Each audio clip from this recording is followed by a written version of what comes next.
तो दोस्तों थंबनेल देख के आप सभी को पता चल ही गया होगा कि यह कहानी एक ऐसे मासूम से दिखने वाले कॉन्ट्रैक्ट किलर की है जो कि अकेला ही गैंगस्टर की पूरी गैंग को निपटाने की हिम्मत रखता है और उसे अपने अंदर बहुत ज्यादा कॉन्फिडेंट है, इसलिए वह अपने आप को प्रोफेशनल बुलाता है। तो कहानी शुरुआत में दो लोगों को दिखाया जाता है जिन्होंने एक सूट पहने हुए आदमी को किडनैप किया था। इन्हें लग रहा था कि यह बहुत अमीर है और इससे उन्हें बहुत सारा माल मिलेगा, पर तभी सूट पहने आदमी ने अपने हाथ खोल लिए और इन्हें एक हथौड़े से मारकर इनके बॉस का इंतजार करने लगा। फिर थोड़ी देर बाद जब इधर उनका बॉस आया तो वो अपने दोनों आदमियों को मरा हुआ देखकर बहुत ज्यादा घबरा गया। उसने यहाँ से भागने की कोशिश की पर तभी वहाँ से शटर बंद हो गया, जिससे डर कर वो इन लोगों ने अपनी सारी गोलियां अंधाधुंध चलाकर खत्म कर दी और तभी सूट पहने बंदे ने इसके दोनों आदमियों को निपटा दिया। अब यहाँ पर ये दोनों ही बचे थे और हमें पता चलता है कि ये दोनों एक दूसरे को पहले से ही जानते हैं। इस सूट पहने आदमी का नाम पूरी मूवी में बताया नहीं गया है,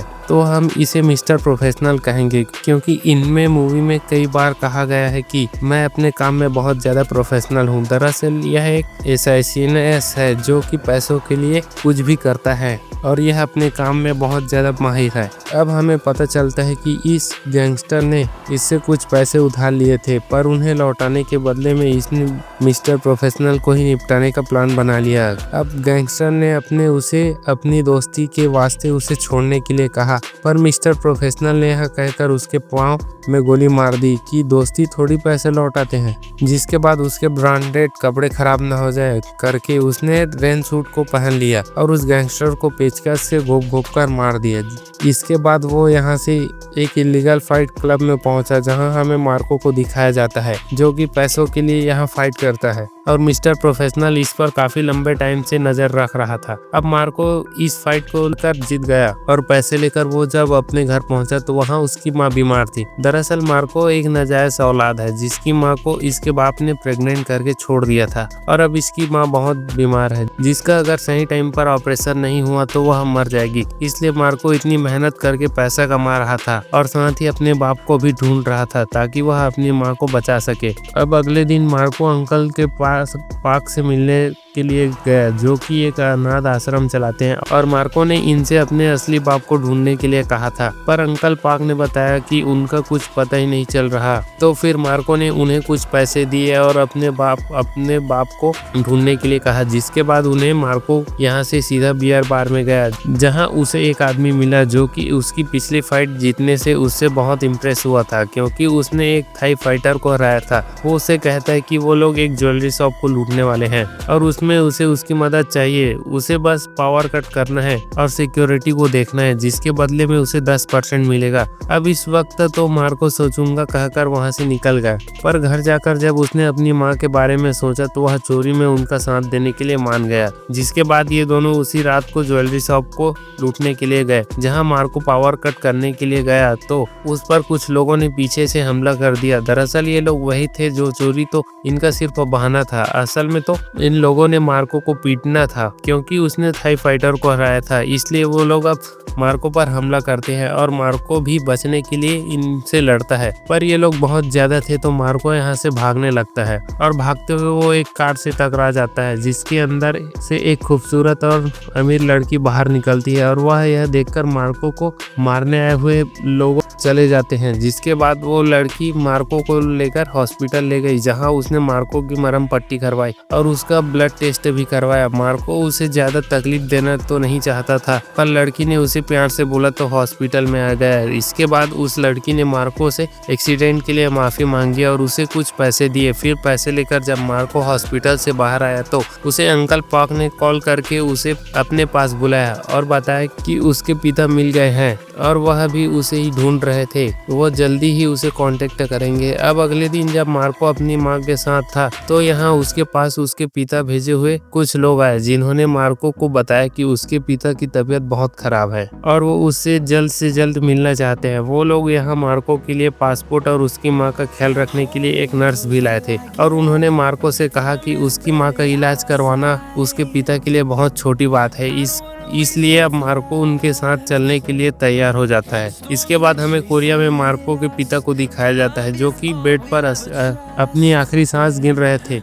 यहाँ उनका एक बड़ा बेटा भी था जिसका नाम मिस्टर हान था, और वही अब तक अपने पिता की जायदाद और कंपनी को संभाल रहा था, और वह अपने पिता से बहुत प्यार भी करता था, इसलिए वह भी मार्को को यहाँ ला रहा था। अब यहाँ पर डायरेक्टर हान का मैनेजर आया, जिसने बताया कि उनकी कंपनी के बारे में किसी न्यूज आर्टिकल में गलत छपा है, पर उसने उसके एडिटर से बात कर ली है और वो लोग सारे आर्टिकल को हटा देंगे, बस बदले में उन्हें उसे स्पॉन्सरशिप करना होगा। अब यह सुनने के बाद डायरेक्टर हान में अपने मैनेजर को छुट्टी दे दी और उसे कल मिलने के लिए कहा। उधर हम मार्को को देखते हैं, जिसने बिजनेस क्लास में कोरिया ले जाया जा रहा था। मार्को यह देखकर काफी हैरान था, क्योंकि वह आज तक प्लेन में कभी बैठा ही नहीं था। अब रात में सबके सोने के बाद इधर मार्को के पास मिस्टर प्रोफेशनल आया, जिससे मार्को थोड़ा डर गया। तो उसने उससे पूछा कि वो कौन है, तो मिस्टर प्रोफेशनल ने उससे कहा कि वो उसका दोस्त है जो उसे एक टिप देने आया है। उसने उसके कान में कहा, तुम्हें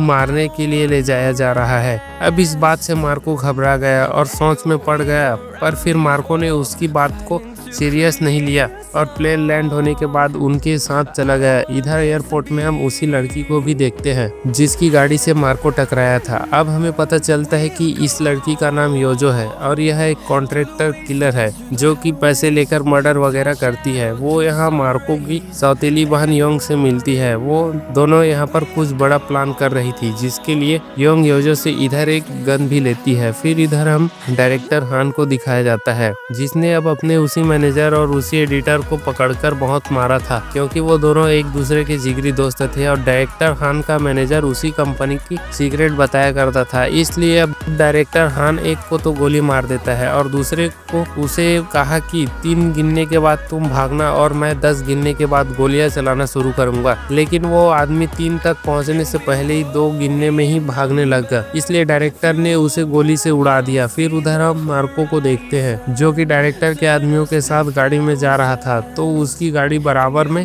मिस्टर प्रोफेशनल भी आ जाता है और वो मार्को को सीट बेल्ट का इशारा करके उसकी गाड़ी के ड्राइवर को गोली मार देता है, जिससे यहाँ पर एक बहुत बड़ा एक्सीडेंट होता है। और फिर मिस्टर प्रोफेशनल मार्को को ले जाने आए हुए उन सभी लोगों को मार देता है। और फिर मार्को जब होश में आता है तो वह यह देखकर बहुत घबरा जाता है। उसने फिर से मिस्टर प्रोफेशनल से पूछा कि तुम कौन हो और ऐसा क्यों कर रहे हो। तो मिस्टर प्रोफेशनल ने उससे कहा कि वो उसका दोस्त है और यह उसका काम है, वो उसे अपने साथ चलने के लिए कहता है। पर मार्को यहाँ से भागने लगता है, लेकिन मिस्टर प्रोफेशनल भी इतनी आसानी से उसे भागने देने वाला कहाँ था। वो बड़ी आराम से अपनी कार से उसका पीछा करता है और दोनों एक ही ब्रिज के पास पहुंच जाते हैं, जहां मिस्टर प्रोफेशनल मार्को से कहता है कि वो घबराए नहीं, वो कहाँ तक ऐसे भागेगा, इससे अच्छा कि वो गाड़ी में चुपचाप बैठ जाए। लेकिन इधर मार्को उस ब्रिज से नीचे कूद जाता है, जहाँ वो ट्रक से टकराने ही वाला था पर बच गया। अब इतनी आसानी से मिस्टर प्रोफेशनल भी उसे छोड़ने वाला कहाँ था। वो भी उस ब्रिज से नीचे कूद जाता है और ये देखकर मार्को फिर से भागने लगता है। तो उसको पकड़ने के लिए मिस्टर प्रोफेशनल भी भागता है और दोनों एक ही टनल के अंदर चले जाते हैं। लेकिन मिस्टर प्रोफेशनल टनल से बाहर नहीं निकलता, टनल पर ही रुक जाता है, क्योंकि बाहर बारिश हो रही थी और वह अपने जूते और कपड़ों को खराब करना नहीं चाहता था। उधर अब मिस्टर हान को भी यह बात पता चल चुकी थी कि मार्को गायब हो चुका है। तो वह एक्सीडेंट वाली जगह के लिए निकलता है और अपने बाप से वादा करता है कि मैं आपकी नाजायज औलाद को ढूंढकर आपके पास लाऊंगा, बस तब तक आप ऊपर नहीं चले जाना। दूसरी तरफ उधर अब मार्को भागते भागते सिटी में पहुंच चुका था। उसे यहाँ एक टेलीफोन बूथ दिखाई देता है, तो उसने जल्दी से वहां से अंकल पार्क को फोन मिलाता है और उन्हें बताता है कि उसकी जान के पीछे कोई पड़ा है। लेकिन तभी इधर मिस्टर प्रोफेशनल भी अपनी कार से आ गया, जिसे देखकर मार्को ने फिर से भागना शुरू कर दिया। लेकिन इस बार वह छोटी छोटी गलियों से भागने लगा, जहाँ की मिस्टर प्रोफेशनल की कार नहीं जा सकती थी, इसलिए उसकी कार गली में ही अटक गई, जिससे अब मिस्टर प्रोफेशनल बहुत परेशान हो गया था। तो वो कार की सनरूफ से बाहर निकला और गलियों की बिल्डिंगों से उछल कूद करता हुआ सीधे मार्को के सामने आ पहुंचा। उसने मार्को से कहा कि वो भागे नहीं तो वो उसे गोली मार देगा, जिससे मार्को ने अपने हाथ खड़े कर लिए। लेकिन फिर वो मिस्टर प्रोफेशनल को मुक्का मारकर भाग गया और भागते हुए उसके सामने योजो भी अपनी कार से आ गई और उसने मार्को को जल्दी से अपनी गाड़ी में बैठने के लिए कहा। अब मार्को को लगा कि ये उसकी जान बचाने के लिए आई है, इसलिए वो मिस्टर प्रोफेशनल से बचने के लिए उसके साथ चला गया। फिर मिस्टर प्रोफेशनल ने अपनी गाड़ी निकाली और निकलते हुए उसकी गाड़ी पर बहुत सारे स्क्रैचेस लगे और उसका एक साइड मिरर भी टूट गया, जिससे मिस्टर प्रोफेशनल के दिल के साथ किडनी तक भी दुख पहुंच गया। इतना दुख तो उसे मार्को के उसके हाथ से निकल जाने पर भी नहीं हुआ था। उधर अब मार्को योजो के साथ था, जिसे जब वो देखता है तो वो हैरान हो जाता है, क्योंकि वो वही क्यूट लड़की थी जिसकी गाड़ी से वो पहले टकराया था और जो उसे हॉस्पिटल ले गई थी। अब मार्को बहुत ज्यादा फटी पड़ी थी, तो वो उससे पूछता है कि तुम कौन हो और वो लोग उसके पीछे क्यों पड़े हैं। इस पर योजो ने उसे मिस्टर प्रोफेशनल की ही तरह जवाब दिया कि मरने से पहले तुम सब कुछ जान जाओगे, जिससे मार्को की और ज्यादा फट गई। और तभी सामने से मिस्टर हान भी अपनी कार से आ रहा था, तो उसने योजो की कार में मार्को को देख लिया, इसलिए उसने तुरंत अपनी गाड़ी मुड़वा ली और अपने आदमियों के साथ योजो का पीछा करने लगा। और इनके पीछे पीछे मिस्टर प्रोफेशनल भी यहाँ तक आ पहुँच गया और वो इन्हें ओवरटेक करके योजो की गाड़ी के बराबर आ गए। योजो ने उसे इशारा किया कि आगे देख ले, पर मिस्टर प्रोफेशनल कूल बनकर उसे ही इशारा करने लगा कि वो सही टाइम पर उसने आगे देख लिया, नहीं तो वो एक ट्रक से टकराने वाला था, पर सही टाइम पर उसने कट मार लिया और बच गया। अब योजो सबको चकमा देकर मार्को को अपने साथ एक जंगल में ले गई, जहाँ उसने मार्को की सारी कंफ्यूजन दूर की और बताया कि उनकी सारी गाड़ियां उसका पीछा इसलिए कर रही है क्योंकि उनमें तुम्हारा बड़ा भाई मिस्टर हान है और तुम्हारे पिता कोरिया के सबसे बड़े फाउंडेशन के मालिक है, जिसमें उन्होंने 50 से 60 स्कूल, कॉलेज और बहुत सारे हॉस्पिटल बनाए और उनमें के पास अरबों की जायदाद है। पर अब उनके पास 2 या 3 दिन ही बचे हैं, क्योंकि उन्हें दिल की कोई बीमारी है और वह मर गए तो उनकी सारी जायदाद और वह फाउंडेशन उनकी सौतेली बेटी को गायों को मिल जाएगी, क्योंकि जब तुम्हारे पिता की तबीयत खराब थी तो वह कभी कभी होश में आते थे और इसका फायदा उठाकर गायों और उसकी मां ने मिलकर एक वसीयत बना दी, अगर बुढ़ा टपक गया तो सारी जायदाद गायों को मिल जाएगी। डायरेक्टर को ये जब इस बात का पता चला तो उसे इससे बहुत गुस्सा आया, इसलिए उसने अपने बाप की नाजायज औलाद को ढूंढी, यानी कि मार्को को, ताकि वो उसका दिल निकालकर अपने पिता की हार्ट सर्जरी करके उन्हें बचा ले, जिससे कि वो दोनों बाप बेटे इस पूरी जायदाद के मालिक रहेंगे और फिर वो वसीयत भी किसी काम की नहीं रहेगी। अब यह सब बताकर योजो मार्को के ऊपर गन तान देती है, क्योंकि उसे उस छोटी लड़की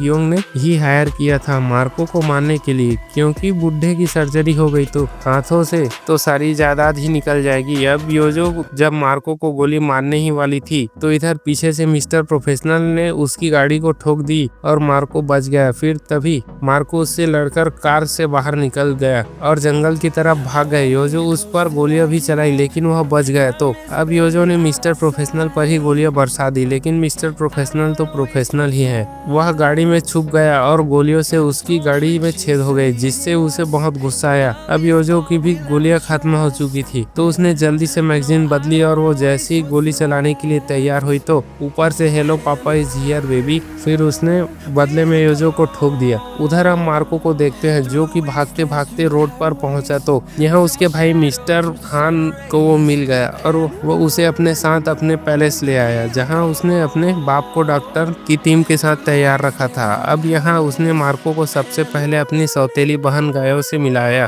जिससे कि अंदर ही अंदर गुस्सा आ रहा था, क्योंकि मार्को उसे जिंदा मिल गया था, इसलिए वह अपने दोनों भाइयों को इनडायरेक्टली नामर्द कहकर चली गई। फिर डायरेक्टर हॉर्न ने मार्को को अपने बूढ़ा बाप से मिलाया और मार्को के साथ सेल्फी ली, ताकि बाद में वह उसे अपने बूढ़े बाप को दिखा सके। इसके बाद उसने मार्को को इंजेक्शन देकर बेहोश कर दिया और डायरेक्टर को हार्ट सर्जरी करने का काम में लगा दिया। डॉक्टर ने बताया कि सर्जरी करने में उन्हें 9 घंटे लग सकते हैं, तो डायरेक्टर हान नहाने के लिए चला गया। उधर जब डॉक्टर मार्को की बॉडी को साफ कर रहे थे तो मार्को को सपना आता है कि अपनी माँ की आवाज सुनाई दी, जिससे वो होश में आ गया और जब से होश में आता है तो एक डॉक्टर ने देखा तो वो उसे दोबारा से बेहोश करने के लिए एनेस्थीसिया देने लगा, पर तभी उनमें से एक डॉक्टर ने वो इंजेक्शन उसी पर लगा दी और यहाँ से सिक्योरिटी गार्ड्स को मारने लगा, जिसे देखकर सभी डॉक्टर्स डर गए और इस एरिया से भाग गए। और ये डॉक्टर्स और कोई नहीं बल्कि अपना मिस्टर प्रोफेशनल था, जो कि मार्को को यहाँ बचाने के लिए आया था। उसने मार्को को उठाया और उसने यहाँ से जाने के लिए तैयार रहने के लिए कहा। अब मार्को ने अपने कपड़े पहने और अपने पिता से पूछा कि क्या कोई बाप ऐसा करता है जो खुद जिंदा रहने के लिए अपने बेटे का दिल लेना चाहता है। उसने कहा कि अगर तुम्हें यही चाहिए था तो इन लोगों को उसे ढूंढना ही नहीं चाहिए था। पर उधर जब डायरेक्टर हान नहाकर बाहर निकलता है तो उसने सीसीटीवी में इन दोनों को देख लिया और वो अपने आदमियों के साथ दरवाजे के बाहर पहुंच गया और मिस्टर प्रोफेशनल के साथ डील करने के लिए आवाज देने लगा। उधर उसकी आवाज सुनकर बुढ़े ने मार्को के हाथ को पकड़ लिया, लेकिन मार्को अपना हाथ छुड़ाकर मिस्टर प्रोफेशनल के पास आ गया और उसने उससे पूछा कि तुम क्या करने वाले हो। इस पर मिस्टर प्रोफेशनल ने कहा कि हम दोनों उस दरवाजे से बाहर जाएंगे और ऐसा कहकर उसने मार्को को ही गन पॉइंट पर कर लिया। जिसके बाद मार्को को दरवाजे के बाहर लाया जहाँ डायरेक्टर अपने आदमियों के साथ खड़ा था, जिसके साथ उसने डील की और उसे मार्को के बदले में $1 करोड़ उसने अकाउंट में ट्रांसफर करने के लिए कहा। अब ये सुनकर डायरेक्टर हान बौखला गया और वो उससे सब्जी मंडी की तरह बार्गेनिंग करने लगा कि 50 लाख में मान जाए, लेकिन मिस्टर प्रोफेशनल ज्यों का त्यों 1 करोड़ में ही अड़ा रहा। तभी यहाँ इनके पीछे गायो बंदूक लेकर पहुंच गई और उसने उसके पीछे से मार्को की तरफ गन चला दी। पर तभी मिस्टर प्रोफेशनल ने उसे देख लिया था तो वो मार्को को अंदर खींच कर ले आया और फिर इन सभी लोगों ने इन पर गोलियां बरसाना शुरू कर दी। तभी मिस्टर हान को यह याद आया कि अंदर तो उसका बाप भी है, इसलिए उसने अपने आदमियों को रोक दिया। पर उधर अब उसके बास को एक गोली लग चुकी थी। अब अगर जल्द से जल्द उसका ऑपरेशन नहीं हुआ तो वो टपक जाएगा। और यह बात सीसीटीवी में देखकर डायरेक्टर हान के आदमी ने उसे बताई तो डायरेक्टर हान जल्दी से अपने आदमियों के साथ अंदर पहुंच गया। पर मिस्टर प्रोफेशनल भी प्रो बंदा था तो उसने एक गन मार्को की कनपट्टी पर रखी और दूसरे गन उसके बाप के सर पर, जिससे अब डायरेक्टर बहुत घबरा गया और उसने तुरंत उसके अकाउंट में $1 करोड़ ट्रांसफर करवा दिए। जिसके बाद मिस्टर प्रोफेशनल ने मार्को को उसके हवाले कर दिया और जब वो वहां से जाने लगा तो डायरेक्टर हान ने मिस्टर प्रोफेशनल पे अपने आदमियों के साथ गन तान दी। मिस्टर प्रोफेशनल ने कहा कि मार कर भी मेरे पैसे वापस नहीं मिलेंगे और वह फिक्र ना करे, उसके पैसे अच्छे काम में इस्तेमाल होंगे जिसका पुण्य तुझे भी मिलेगा। लेकिन डायरेक्टर को ये मंजूर नहीं था कि कोई कल का लौंडा आकर उसे उसके ही घर में लूट कर चला गया और डायरेक्टर हान देखते ही रह गया। इससे उसकी मार्केट में इज्जत डाउन हो जाएगी और गैंगस्टर सोसाइटी में तो वो बेइज्जत हो जाएगा। इस पर मिस्टर प्रोफेशनल ने उससे पहले ही वार्न कर दिया कि यह बेइज्जती फिर भी ठीक है, नहीं तो इसके आगे मौत है। अब डायरेक्टर को लग रहा था कि यह तो अकेला इतने सारे लोगों का क्या ही बिगाड़ देगा, तो वो उस बात को सीरियसली नहीं लेता और मिस्टर प्रोफेशनल को मार्को को नीचे झुक जाने के लिए कहा और जल्दी से डायरेक्टर हान के पांव पर गोली मार दी ताकि वो उठ ना सके। फिर उसने अकेले ही उसने सभी आदमियों के साथ लड़कर फटाफट एक एक से उन सभी को निपटाना शुरू किया और फाइट के बीच में डायरेक्टर हान के भी हाथ में एक गन लग गई। पर जब वो मिस्टर प्रोफेशनल पर चलाने वाला था तो उससे पहले 2 गोलियां उसने सीने पर लग गई जो कि मिस्टर प्रोफेशनल ने मार दी। फिर उसने एक ही झटके में उसने सभी आदमियों को निपटा दिया और मरते वक्त डायरेक्टर ने यह मान लिया कि मिस्टर प्रोफेशनल जैसा कोई प्रो नहीं है और कहा मिस्टर प्रोफेशनल के आगे कोई बोल सकता है क्या। इसके बाद मिस्टर प्रोफेशनल मार्को के साथ जाने लगा क्योंकि उसके पाँव में गोली छूकर निकली थी तो उसे बहुत दर्द हो रहा था, इतना दर्द कि वह फाइट के दौरान उसे भूल ही गया था। अब जाने से पहले मार्को ने अपनी भाई की तरफ देखा तो मिस्टर प्रोफेशनल ने उसे कहा कि यह तेरा कुछ नहीं लगता, चल यहाँ से। पर इस वक्त मार्को ने इस बात को सीरियसली नहीं लिया, उसे लगा कि वह ऐसे ही कह रहा है, इसलिए वह उसके साथ जाने लगा। पर इनके सामने अब गायो गन लेकर आ गई। इसे मर्द जात से ही अलग नफरत थी। इसके अकॉर्डिंग मर्दों से ज्यादा कुत्ते वफादार होते हैं। शायद इसका पहला ब्रेकअप हुआ होगा। खैर यह अब तो भाई यानी कि मार्को को मानना चाहती थी क्योंकि उसे लग रहा था कि कहीं बाद में आकर मार्को ने उसके अपना हिस्सा मांग लिया तो, या फिर यहाँ जो कुछ भी हुआ होगा इसके बाद ब्लैकमेल किया तो उसे तो प्रॉब्लम हो जाएगी, इसलिए वो इस सर दर्द को ही रखना नहीं चाहती थी। पर मार्को ने उसकी ऐसी बातें सुनकर उसके 2 रद्द कर दिए और कहा कि मैं तुम्हारे पैसे फ्री में भी हाथ नहीं लगाऊंगा। लेकिन गायों को इतनी आसानी से मारने वाली कहाँ थी। मिस्टर प्रोफेशनल को ही हाँ करके मार्को को ही मारने की बात करने लगी। इस पर मिस्टर प्रोफेशनल ने कहा कि कितना कमीना परिवार है, हर कोई खून का प्यासा है। अच्छा है कि मार्को इस परिवार का हिस्सा नहीं है। अब यह बात सुनकर मार्को की पूरी तरह हैरान रह गया और फिर मिस्टर प्रोफेशनल ने बताया कि यह पूरी प्लान उसी का है। उसे एक खतरनाक बीमारी है, इसलिए वह पूरी मूवी में खांसते जा रहा था और उसे लग रहा था कि वह बहुत ही जल्द मर जाएगा, इसलिए वो मरने से पहले एक अच्छा काम करना चाहता था। और फिर एक दिन योजो उसके पास आई कोरिया के सबसे बड़े बिलियनर के नाजायज बेटे को ढूंढने का कॉन्ट्रैक्ट लेकर, जिससे मिस्टर प्रोफेशनल को भलाई करने का एक आइडिया आया और फिर उसने यह प्लान बनाया। इस प्लान में उसके साथ अंकल पॉक भी शामिल है, क्योंकि उन्हें अपने अनाथ आश्रम की जमीन और स्कूल बनवाने के लिए पैसे चाहिए थे। इसलिए फिर मिस्टर प्रोफेशनल ने मार्को को मिलियनेयर का बेटा बताकर उसकी सारी डिटेल उन्हें भेज दी, जिसे चेक करने के लिए ही योजो मार्को से टकराई थी और उसे हॉस्पिटल जाकर उसकी ब्लड रिपोर्ट निकलवाई थी। पर डॉक्टर्स को मिस्टर प्रोफेशनल ने खरीद लिया था। उसने नकली रिपोर्ट योजो को दे दी, जिससे उन लोगों को यकीन हो गया कि मार्को ही उसके बाप की नाजायज औलाद है। अब ये सारी बातें सुनकर मार्को तो पूरी तरह से हैरान हो गया और वो गुस्से में आकर मिस्टर प्रोफेशनल को मारने लगा। तो मिस्टर प्रोफेशनल ने उसे बताया कि जो 1 करोड़ उसके पास आए हैं उनमें उनका एक नया घर और उनकी माँ के लिए इलाज के पैसे भी हैं। पर तब भी उसका गुस्सा शांत नहीं हुआ और उसने मिस्टर प्रोफेशनल से कहा कि तुम्हें क्या पता कि मैंने क्या क्या झेला है। इस पर मिस्टर प्रोफेशनल ने कहा कि मुझे सब पता है, क्योंकि मैं भी तुम्हारी तरह एक नाजायज औलाद हूँ। अब यह बात सुनकर मार्को पूरी तरह से हैरान हो गया और उन्हें उसे छोड़ दिया, जिसके बाद ये दोनों यहाँ से चले गए। फिर कुछ दिनों बाद अंकल पॉक को देखते हैं, जिन्होंने अब अपना अनाथ आश्रम और उनके लिए स्कूल खोल लिया था। मार्को भी एक नए घर में शिफ्ट हो चुका था और उसकी माँ का इलाज काफी अच्छे से हो गया था। और आखिर में मार्को से मिलने मिस्टर प्रोफेशनल आया। उसने उसे फ्रेंड बनने के लिए कहा, तो इस बार मार्को मान गया। अब लास्ट में हमें पता चलता है कि मिस्टर प्रोफेशनल को कौन सी बीमारी थी। वह यहाँ एक डॉक्टर के पास था और उन्हें बता रहा था कि पहले से मेरी 50 पुशअप्स मारने में ही फट जाती थी, पर अब मैं 100 भी बड़ी आसानी से मार ले रहा हूँ और मैं अपने आप को बहुत ज्यादा फिट और हेल्दी महसूस कर रहा हूँ। इस पर डॉक्टर ने कहा कि मैं भी तो वही कह रहा हूँ कि तुम बिल्कुल ठीक हो। अक्सर सिगरेट छोड़ने में कुछ दिनों तक खांसी वगैरह होती रहती है और आज तक तो तुम दवाइयाँ ले रहे थे। वो मल्टी विटामिन्स की गोलियाँ थी जो कि शरीर के लिए अच्छे होते हैं। अब डॉक्टर्स की यह बात सुनकर तो मिस्टर प्रोफेशनल की पूरी तरह हैरान रह जाते हैं और खुद पर हंसने लगा, क्योंकि उसने यह सोचकर कि वो मरने वाला है इतना बड़ा प्लान किया था। इसका मतलब कि वह उससे कोई भी बीमारी नहीं थी, बस उसने सिगरेट छोड़ी थी जिस वजह से उसे खांसी हो रही थी और उसे लगा कि वो मरने वाला है। यहीं पे यह कहानी द एंड हो जाता है दोस्तों। सो गाइस, आई होप आप सभी को यह वीडियो पसंद आई होगी। बाकी मैं मिलता हूँ आपको अगले वीडियो में, तब तक के लिए गुड बाय दोस्तों। Thanks for watching.